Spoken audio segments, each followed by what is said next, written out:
L'affaire avait mis la population mauricienne en émoi. 446 singes découverts dans un bâtiment désaffecté de cette zone industrielle, dans des conditions de captivité choquantes. Très demandé pour la recherche biomédicale, le macaque de Maurice fait l'objet d'un commerce très lucratif. Il y a un grand intérêt chez les éleveurs et les chercheurs, mais il faut se dire que les attraper, les élever et les exporter sont des opérations très coûteuses.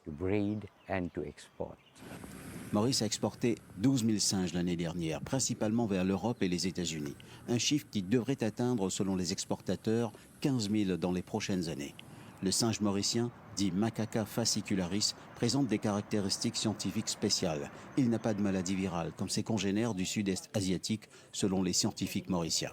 Le singe mauricien est un animal très sain, ce qui les rend premièrement facile et sécurisant de travailler avec dans le laboratoire. Cela rend les études beaucoup plus confiantes.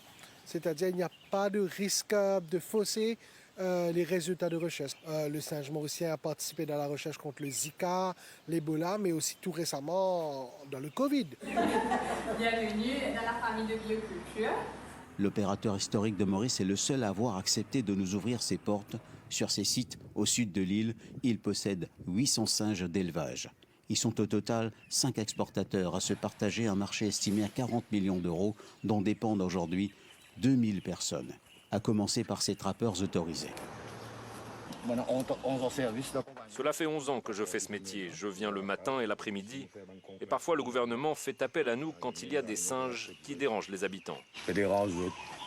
Introduit dans l'île au XVIIIe siècle par des marins hollandais ou portugais, le macaque de Maurice est devenu une espèce invasive et destructive. De là à en faire des cobayes de laboratoire, c'est pour les défenseurs des animaux inacceptable.